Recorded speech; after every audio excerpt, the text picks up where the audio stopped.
Google, at that executive level, has a revolving door with the State Department, and it is trying to become America's geopolitical visionary because it is a company that is enmeshed into the world, into every single country, billions of people using Google services, Google collecting all that information from all those people, their emails, their geographic locations if they use Android-powered phones, and so on. And then the National Security Agency piggybacking on the top of Google and pulling information out of Google.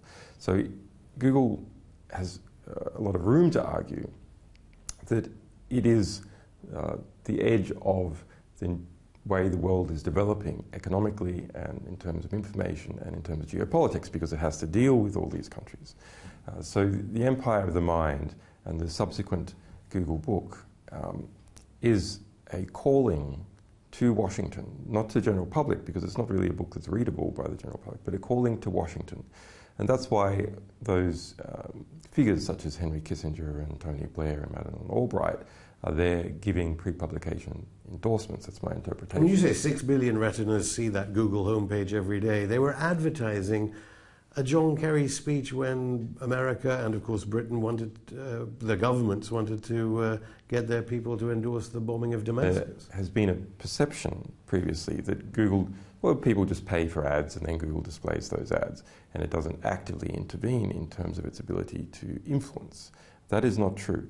In fact, during the most intense moment of the debate in US Congress, whether Syria was to be bombed or not bombed, Google, on its homepage, put up a link in red, highlighted, to point directly to the Kerry speech.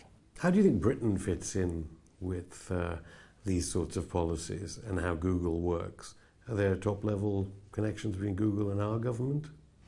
Well, there's been reportage from the Snowden material that Google's internal network has also been mass intercepted by the National Security Agency and the defense sector in the US. And that goes way back.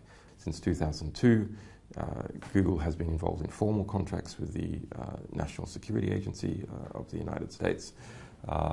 And then there is the National Security Agency intercepting Google's internal communications and communications that go to Google. So what we have here is a mixture of voluntary interaction at a sort of contract official level, social interaction at the level of senior executives of Google, and then we have coerced interaction, where just the fact that Google is collecting all this material, and that is part of its business model, to collect as much information about people and how they behave, to generate profiles of them, to make them as predictable as possible for advertising, that can then be intercepted. So what about all the breathless news we get about Google Glass? We shouldn't be it shouldn't be seen as so benign. Well, I mean, Google Glass is possibly a realization of some Orwellian horror, in the sense that this places Google between your eyes and the world. So I do want you to mention the Dr. Strangelove moment when you're trying to get hold of Hillary Clinton, widely seen as the next Democratic presidential contender.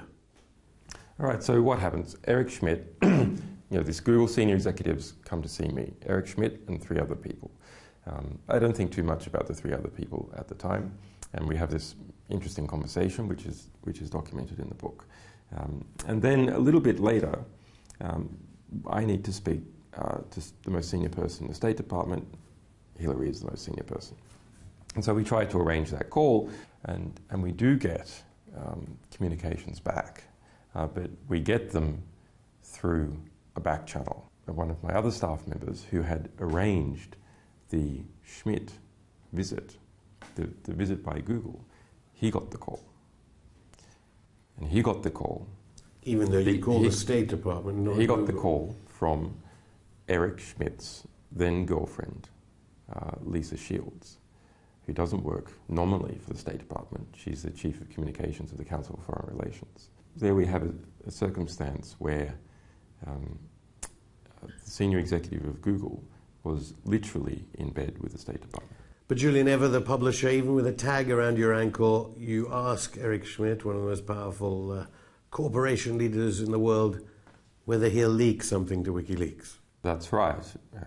We asked that Eric Schmidt provide us with the secret Patriot Act requests that had been served on Google to coerce Google to give information to the US intelligence. How did you even know that they existed? Because this is before Snowden. That's right. But I have been studying the National Security Agency for about 20 years, so we knew that this sort of thing was going on even before the Snowden revelations. The Snowden revelations were very important because they gave more detail. Anyway, so he became very nervous and said that he couldn't do that because that would be illegal. But I didn't realize at the time that the amount of, I thought the Google would be acting because it had been coerced rather than there was an element of voluntarism in its associations with the US military.